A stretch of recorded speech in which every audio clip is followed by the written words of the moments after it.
Assalamualaikum warahmatullahi wabarakatuh. Saya ucapkan selamat sore kepada Bapak dosen pengampu selaku mata kuliah Lembaga dan Keuangan, Bapak Dr. Sugeng Prayitno SEMM. Perkenalkan, nama saya Rahmawati Budiarsih, saya dari Prodi Manajemen dengan NIM 28923500149. Untuk melengkapi UTS kali ini, saya akan memberikan presentasi mengenai materi manajemen perbankan. Untuk mempersingkat waktu, manajemen perbankan adalah segala kegiatan perbankan yang berhubungan dengan cara memperoleh, menggunakan, serta mengelola keuangan perbankan untuk mencapai tujuan utama perbankan. Manajemen perbankan merupakan hal yang penting untuk diterapkan pada perbankan. Hal ini dikarenakan perbankan merupakan salah satu fondasi yang kuat untuk pertumbuhan dan perkembangan perekonomian suatu negara.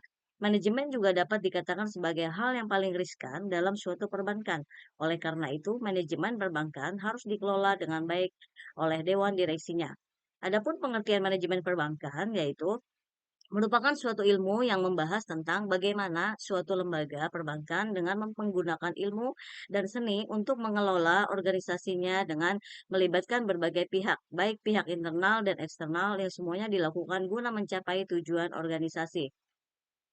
Adapun tujuan dan fungsi manajemen perbankan, tujuan utama yaitu adalah mengelola bank, adalah mengkoordinasikan unsur-unsur kegiatan perbankan guna menghasilkan keuntungan. Dengan demikian, manajemen bank memastikan sistem interaksi yang optimal dan organik dari elemen-elemen tersebut. Manajemen perbankan adalah ilmu dan seni dalam mengatur kegiatan pengumpulan dana, penyaluran kredit, dan pelaksanaan lalu lintas pembayaran agar efektif mencapai tujuan. Manajemen perbankan memiliki peranan yang penting dan harus dimiliki oleh semua lembaga keuangan, mengingat segala kegiatan usaha sangat memerlukan sebuah manajemen agar bisa menjadi lebih berkembang. Kemudian, pada dasarnya, fungsi manajemen bank tidak jauh berbeda dengan perusahaan industri, perdagangan maupun perusahaan non-bank. Maka, dalam aktivitas usahanya, bank juga melaksanakan fungsi manajemen. Di antaranya yaitu yang pertama, manajemen perbankan harus bisa menyusun rencana usaha baik jangka pendek maupun jangka panjang. Lalu, menetapkan target atau sasaran usaha yang ingin dicapai. Kemudian menyusun struktur organisasi berdasarkan bidang usaha atau jasa maupun volume kegiatan. Kemudian menggerakkan atau mendaya gunakan segenap sumber daya bank terutama sumber daya manusia dan dana yang dikelola. Melaksanakan pengawasan terhadap aktivitas bisnis bank. Di samping fungsi manajemen, maka bank juga memiliki fungsi pokok sebagai bank umum, yaitu membangun dan menyediakan jasa pelayanan pembayaran untuk kebutuhan transaksi bisnis dan luar negeri, membangun investasi melalui penyaluran kredit berdasarkan kriteria dan syarat yang sesuai, melalui menyediakan layanan penyimpangan dalam bentuk tabungan dan deposito sebagai bentuk tugas bank sebagai penghimpun dana. Kemudian di dalam manajemen perbankan akan dibahas hal-hal yang lebih spesifik lagi, yaitu yang pertama manajemen dana bank, yaitu MDB, dengan fokus analisis meliputi penarikan dan pengumpulan data. Kemudian manajemen perkreditan bank dengan fokus meliputi penyaluran kredit. Manajemen lalu lintas pembayaran dengan fokus menganalisis tentang pelaksanaan clearing transfer dan inkaso. Manajemen sumber daya manusia dengan fokus analisis tentang masalah sumber daya manusia. Kemudian, karakteristik manajemen bank, ada beberapa faktor-faktor, di antaranya keahlian manajemen dalam perencanaan, fungsi manajemen, analisis strategi, dan pengembangan kebijakan. Manajemen likuiditas, kualitas perencanaan, manajemen risiko suku bunga, mata uang, dan kredit. Faktor-faktor lain tentang karakteristik manajemen bank yaitu manajemen sumber daya manusia, manajemen sistem kendali, auditing dan audit internal, pengelolaan portal profitabilitas dan risiko likuiditas, kemudian manajemen sistem teknologi informasinya diantaranya akuntansi, perencanaan strategi analisis terkini dan otomatisasi alur kerja terintegrasi. Kemudian peran manajer bank. Seseorang yang bertugas mengelola keuangan bank dan aktivitas perbankan lainnya disebut dengan adalah manajer bank. Inilah yang harus dilakukan seorang manajer bank terkait pengelolaan bank. Yang pertama, seseorang manajer bank membahas tren yang mempengaruhi seluruh jasa keuangan dan industri terkait. Dia juga menguraikan bagaimana perilaku bank berubah. Seorang manajer bank menilai dampak perubahan terhadap manajemen risiko bank.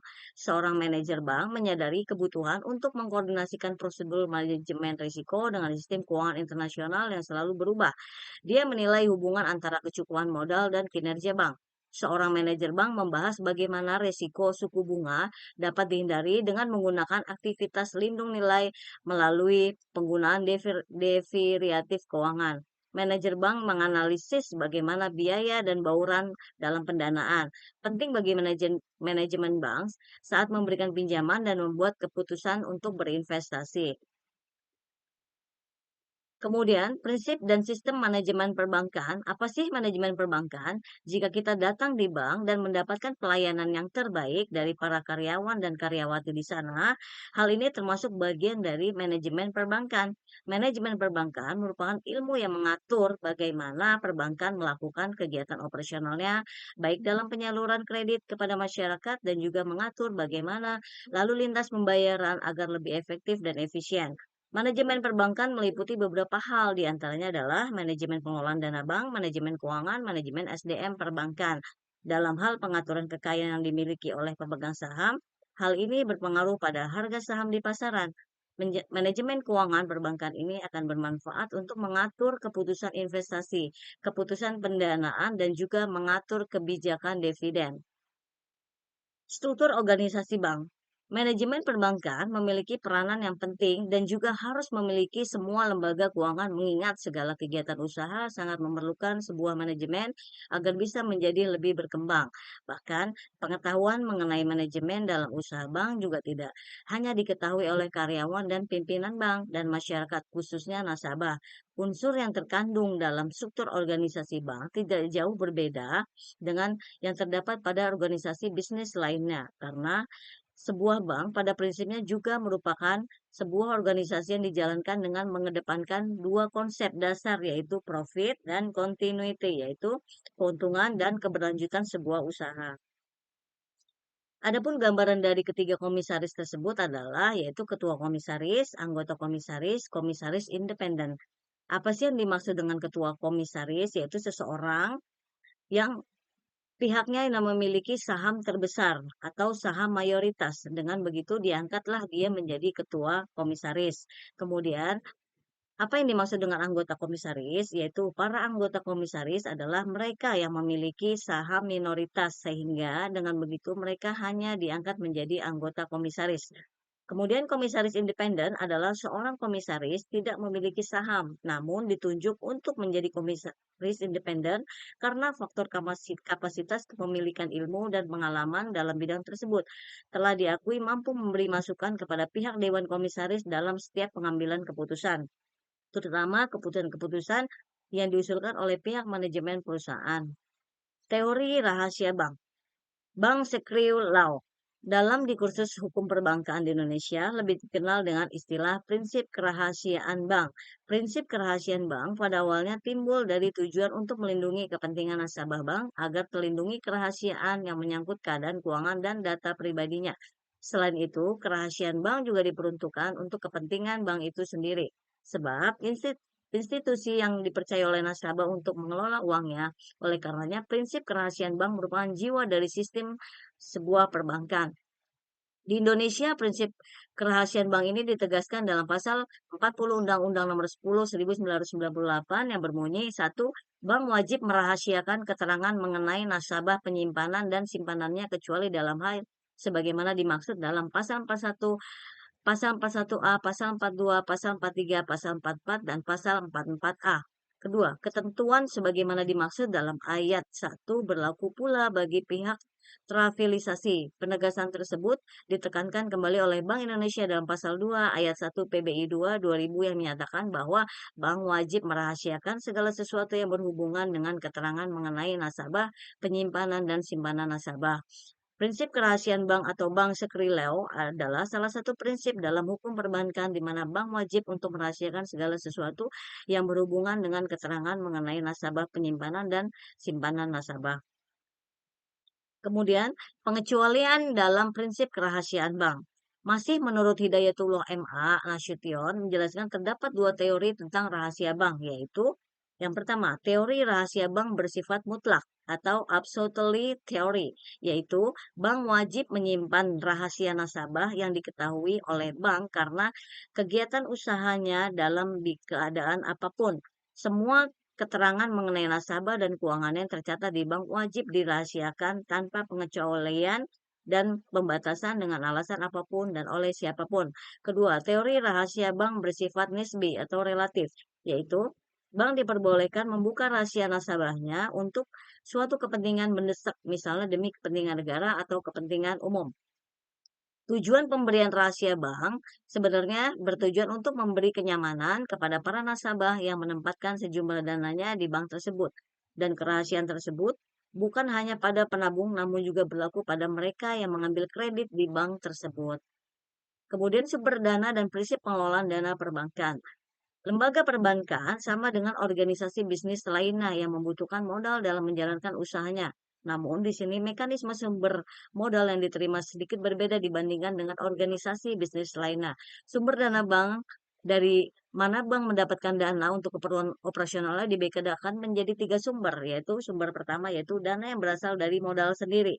Sumber dana ini sering disebut dana pihak pertama, yaitu dana yang berasal dari dalam bank baik dari pemegang saham maupun dari sumber lain. Kedua, dana yang berasal dari pinjaman. Sumber dana ini sering disebut sumber dana pihak kedua, yaitu sumber dana yang berasal dari pinjaman bank lain maupun lembaga keuangan lain kepada bank. Ketiga, dana yang berasal dari masyarakat, yaitu sumber dana ini sering disebut sumber dana pihak ketiga, yaitu sumber dana yang berasal dari masyarakat sebagai nasabah dalam bentuk simpanan, giro, tabungan, dan deposito. Dalam melakukan pengelolaan dana perbankan, prinsip yang diterapkan juga sama dengan konsep pada pengelolaan keuangan umumnya, yaitu untuk keperluan dana jangka panjang dipenuhi dari sumber dana jangka panjang, untuk keperluan dana jangka menengah dipenuhi dari sumber dana jangka menengah, untuk keperluan dana jangka pendek dipenuhi dari sumber dana jangka pendek. Tujuannya apa? Yaitu membentuk teknik pengelolaan yang seperti ini agar lebih terencana dan terkelola secara sistematis sehingga diharapkan sebagai bentuk pemakaian dana dapat dikembalikan kembali sesuai posisinya masing-masing. Kemudian teori manajemen likuiditas perbankan. Manajemen likuiditas perbankan adalah kemampuan suatu lembaga perbankan dalam memenuhi kebutuhan yang bersifat jangka pendek. Kemampuan tersebut meliputi antara lain adalah kemampuan menyediakan dana pada saat nasabah memerlukan, penarikan dana depositonya, kemampuan menyediakan dana pada saat memenuhi permintaan kredit tanpa ada penundaan. Kemudian kemampuan suatu perbankan dalam menjaga kondisi aktivitas operasional tetap liquid.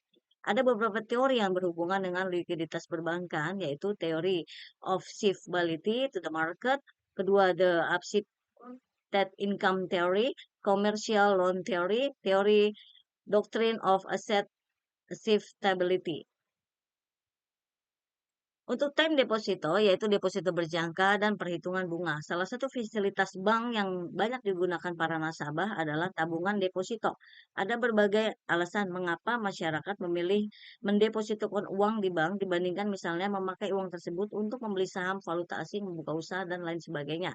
Jadi dapat kita simpulkan bahwa alasan mengapa orang menyukai mendepositokan uang di bank disebabkan oleh 2 alasan, yaitu pertama, deposito dianggap sebagai tempat menyimpan uang dengan tingkat keamanan yang tinggi dan perolehan pendapatan dalam bentuk suku bunga yang jelas diterima oleh waktunya. Kedua, penabung deposito biasanya uangnya dijamin oleh pemerintah, terutama jika bank tersebut tergabung atau anggota dari LPS atau lembaga penjamin simpanan.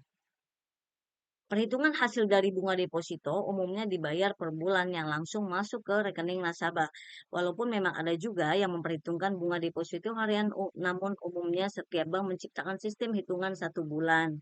Bank akan memberikan bunga setelah deposito minimal mengendap 1 bulan. Misalnya, deposito dibuka 31 Januari, maka jatuh tempo bunga tanggal 24 Februari atau 29 Februari.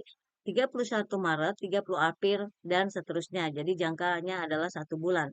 Tetapi kalau deposito dibuka tidak pada tanggal akhir bulan, maka jatuh tempo akan sama dengan tanggal pembukaan deposito. Contoh, deposito dibuka tanggal 15 Januari untuk 3 bulan. Maka jatuh tempo bunga pada tanggal 15 Februari, 15 Maret, dan 15 April. Adapun rumus yang umum dipakai untuk menghitung bunga deposito adalah TITD sama dengan TITD kali I kali T per 12. Perhitungan jasa giro perbankan. Giro atau demand deposit merupakan sejumlah dana yang disimpan di suatu perbankan dan di mana dana tersebut dapat ditarik berdasarkan permintaan seseorang di mana penarikannya itu biasanya dapat dilakukan dengan menggunakan cek. Adapun perhitungan jasa giro ini dapat dilakukan dengan mempergunakan dua bentuk model perhitungan, yaitu perhitungan model sistem bunga tunggal, yaitu perhitungan model sistem bunga tunggal ini adalah jauh lebih sederhana karena kita dapat menghitung secara langsung. Perhitungan model bunga bertingkat. Perhitungan model bunga giro bertingkat ini dilakukan dengan cara yang hampir sama dengan model perhitungan sistem bunga tunggal. Manajemen perkreditan.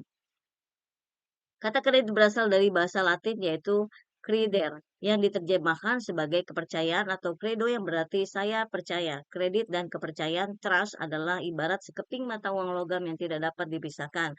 Pengertian kredit menurut Undang-Undang Nomor 10 Tahun 1998 tentang perubahan Undang-Undang Nomor 7 Tahun 1992, yaitu kredit adalah penyediaan uang atau tanda tagihan yang dapat dipersamakan dengan itu berdasarkan persetujuan atau kesepakatan pinjam meminjam antara bank dengan pihak lain yang mewajibkan pihak peminjam melunasi utangnya setelah jangka waktu tertentu dengan pemberian bunga. Berdasarkan definisi di atas, maka dapat menjelaskan bahwa manajemen kredit adalah ilmu yang mempelajari tentang bagaimana suatu lembaga atau institusi dengan menggunakan sumber daya yang dimilikinya untuk merencanakan, mengorganisasi, mengendalikan, dan memimpin sebuah sehubungan dengan ruang lingkup dan berbagai kebijakan yang sehubungan dengan kredit beserta aturan-aturannya. Secara konsep manajemen memiliki 4 fungsi, yaitu fungsi personalia, fungsi keuangan, fungsi produksi, dan fungsi pemasaran. Ada beberapa persyaratan umum dalam mengajukan sebuah kredit ke perbankan, yaitu di situ fotokopi KTP sebagai kartu identitas pemohon, ada fotokopi KK, kemudian ada SK PNS jika orang tersebut PNS, kemudian memiliki NPWP, sertifikat kepemilikan rumah, buku tabungan, surat keterangan tempat bekerja, slip gaji, formulir pengajuan kredit, kemudian surat keterangan sanggup membayar cicilan, masa pensiun kerja, kemudian 7 tahun bulan dan calon debitur ingin mengambil kredit 10, maka keterangan atau jaminan dari pemimpin tempat bekerja sangatlah diperlukan, yaitu surat keterangan bekerja dalam kondisi aktif.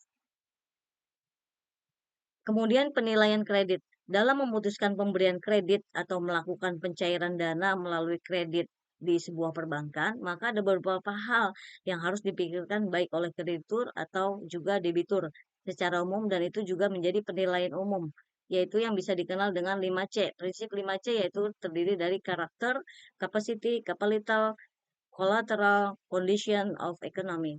Kajian 5C ini secara umum dapat dijadikan patokan penilaian untuk merealisasikan pemberian atau pencairan kredit tersebut. Walaupun pada prinsipnya faktor 5C ini tidak mutlak, secara konsep memang dipahami bahwa suatu dunia usaha tidak akan berkembang tanpa adanya bantuan dana dari pihak eksternal, khususnya dunia perbankan. Namun, publik juga harus mengerti bahwa kesalahan dalam pemberian kredit yang tidak pada tempatnya cenderung telah menyebabkan naiknya angka kredit kemacetan. Kolektibilitas kredit dan pengawasan kredit. Pada saat kredit disalurkan ke masyarakat, maka artinya pihak bank telah melakukan kebijakan perputaran piutang receivable turnover dalam sejumlah tertentu dan siap untuk melakukan penarikan receivable tersebut. Dengan ditambah keuntungan dalam bentuk interest bunga yang akan diterimanya setiap bulan. Secara umum, ada dua jenis kredit, yaitu berdasarkan kualitas, yaitu kredit performing, kredit non-performing. Ada dua bentuk pengawasan yang dilakukan oleh pihak perbankan dalam bidang pengawasan kredit, yaitu pengawasan dengan model preventif. Pengawasan dengan model ini adalah dilakukan oleh pihak perbankan sebelum kredit tersebut dicairkan atau diberikan kepada calon debitur. Tujuannya adalah guna menghindari kesalahan yang lebih fatal di kemudian hari. Jadi di sini adalah dilihat mulai dari kelengkapan berkas yang diajukan sehingga survei ke lapangan seperti jaminan dan bentuk usaha akan dilakukan. Kemudian pengawasan dengan model repressive control. Pengawasan dengan model ini adalah dilakukan pada saat kredit tersebut telah diberikan kepada debitur. Pengawasan di sini diberikan dengan tujuan agar kreditur tersebut terbangun kedisiplinan yang kuat untuk melunasi setiap pinjaman secara tepat waktu. Unsur-unsur kredit. Secara umum ada 6 unsur kredit yang dijadikan sebagai bahan kajian, yaitu kepercayaan, waktu, resiko, prestasi, adanya kreditur, adanya debitur. Kemudian jenis-jenis kredit dan jangka waktunya. Kategorisasi kredit menyebabkan kredit itu memiliki beberapa posisinya masing-masing dengan kegunaan yang berbeda-beda, yaitu yang pertama kredit berdasarkan jenis. Kredit berdasarkan konsumtif kredit, kredit produktif, atau umumnya kredit ini dibagi menjadi dua, yaitu kredit investasi. Investment credit adalah kredit yang dapat diajukan oleh seseorang debitur ke kreditur dengan tujuan akan dipergunakan untuk membeli barang-barang modal atau capital goods. Dua, kredit modal kerja adalah kredit yang diajukan oleh debitur kepada kreditur dengan tujuan adalah untuk dipergunakan dananya khusus untuk membeli bahan baku, material, atau kebutuhan suku cadang atau spare part. C. Kredit perdagangan atau trade credit. Kredit ini adalah umumnya dananya dipergunakan untuk keperluan perdagangan trade. Umumnya kredit perdagangan ini dapat dibagi menjadi dua, yaitu kredit perdagangan dalam negeri, kredit perdagangan luar negeri, kredit ekspor dan impor. Kemudian kredit menurut jangka waktu. Di sini terbagi beberapa macam, yaitu ada kredit jangka pendek short term kredit, kredit jangka menengah, kredit jangka panjang long term loan. Tiga, kredit berdasarkan jaminan. Keputusan untuk menetapkan sebuah jaminan pada setiap debitur yang mengajukan pinjaman pada lembaga pemberi pinjaman adalah dengan tujuan untuk melindungi terhadap keberadaan dana yang telah diberikan tersebut. Mungkin bank akan menganggap baik atau cepat melakukan proses pencairan kredit jika jaminannya adalah berharga 2 kali lipat dari jumlah angka kredit yang diajukan oleh kredit yang dicairkan dengan nilai 50% dari nilai jaminan. Kedudukan jaminan dalam kredit adalah bertujuan memperkecil risiko yang akan diterima di kemudian hari. Kemudian bentuk jaminan kredit. Kredit berdasarkan jaminan ini ada dua, yaitu kredit dengan jaminan secure loan dan kredit tanpa jaminan. Kredit dengan jaminan secure loans, kredit dengan jaminan ini merupakan kredit yang kepemilikan dananya berasal dari bank atau debitur yang bertugas untuk menjamin risiko akan timbul ke depannya nantinya. Kredit ini terdiri atas jaminan kebendaan dan bersifat tangible. Ini terdiri dari benda-benda bergerak seperti mesin, kendaraan bermotor, dan lain-lainnya, maupun yang tidak bergerak seperti tanah, bangunan, building. B. Jaminan perseorangan atau mortgage, yaitu kredit yang jaminannya dijamin oleh seseorang atau badan di mana ia bertindak sebagai pihak yang bertanggung jawab untuk menjamin bahwa kredit tersebut akan mampu untuk dilunasi tepat pada waktunya. Jaminan berbentuk commercial paper, yaitu surat berharga seperti stok saham, bond atau obligasi yang didaftarkan dan diperdagangkan di bursa efek. Kredit tanpa jaminan atau insecure loans sering disebut kredit blanko. Kredit ini diberikan kepada debitur adalah tanpa adanya jaminan tapi atas dasar kepercayaan saja karena debitur dianggap mampu untuk mengembalikan pinjaman tersebut. Kemudian Credit Risk Management atau CRM dan Relationship Management. Risiko kredit merupakan bentuk ketidakmampuan suatu perusahaan, institusi, lembaga maupun pribadi dalam menyelesaikan kewajiban-kewajibannya secara tepat waktu, baik pada jatuh tempo maupun sesuai jatuh tempo. Dan itu semua sesuai dengan aturan dan kesepakatan yang berlaku. Adapun pengertian kedua bentuk risiko tersebut adalah risiko yang bersifat jangka pendek, risiko yang bersifat jangka panjang, di mana dua buah bagian ini memiliki tanggung jawabnya masing-masing. Adapun tanggung jawab dari kedua bagian yaitu satu, kredit risk management. Tanggung jawabnya adalah memiliki tanggung jawab utama dalam bidang pengendalian risiko kredit. Kemudian memiliki tanggung jawab mengelola dan menyelesaikan kredit yang bermasalah. Memiliki tanggung jawab dalam memanajemen portfolio kredit. Berfungsi dalam menetapkan suatu sistem ukuran, penilaian, atau parameter scoring system, serta alat analisa yang bisa atau layak digunakan. Biasanya, setiap lembaga perbankan atau lembaga simpan pinjam penerapan sistem risiko penilaian berbeda-beda berdasarkan peraturan yang ditetapkan oleh lembaga tersebut dan mereka melaksanakan secara bertahap. Kemudian relationship management. Adapun tanggung jawab dari pihak relationship management RM meliputi pada saat menemukan adanya kredit yang bermasalah, maka memindahkan pengelola ke bagian CRM atau diselesaikan. B. Pihak RM berfungsi dalam mempertanggungjawabkan kelanjutan bisnis, usaha, atau perbankan. Pihak RM saling berkoordinasi dengan pihak CRM dan memutuskan sebagai persoalan yang sangat penting. Maka untuk menghindari timbulnya default risk yaitu gagal bayar, ada beberapa tindakan yang harus dilakukan yaitu bagi kreditor akan menaikkan angka jaminan pada tingkat yang benar-benar aman, menghindari jaminan yang memiliki tingkat resiko sehingga dengan menerima benda tersebut sebagai jaminan akan malah menyebabkan perusahaan akan mengalami kesulitan di kemudian hari. C. Menghindari benda jaminan yang memiliki nilai fluktuasi di pasaran. Pada bagian yang A, di mana bagi kreditor melakukan kebijakan dengan menaikkan angka jaminan adalah telah banyak penelitian yang dilakukan oleh banyak pihak yang memberikan pembuktian tentang ini. Yang sebagaimana yang dikemukakan oleh Utoro dan Periwarjio yang menyatakan konsekuensinya pada saat terjadi fluktuasi nilai aset, maka kredit dengan nilai agunan yang besar akan menghasilkan default risk yang rendah. Sedemikian sebaliknya terhadap kredit yang tidak didukung dengan agunan, maka akan menghadapi default risk yang lebih tinggi lagi. Di sisi lain yang harus diingat adalah apakah agunan tersebut benar-benar otentik atau dapat dipercaya seperti sertifikat tanah karena memungkinkan adanya tindakan pemalsuan dari sertifikat tersebut bisa terjadi setelah tanah yang dijadikan sebagai tanah sengketa yang bisa menimbulkan permasalahan di kemudian hari sehingga tentunya akan menimbulkan risiko yang membahayakan di kemudian hari nantinya. Baik, demikian hasil presentasi saya. Saya ucapkan terima kasih. Assalamualaikum warahmatullahi wabarakatuh. Selamat sore.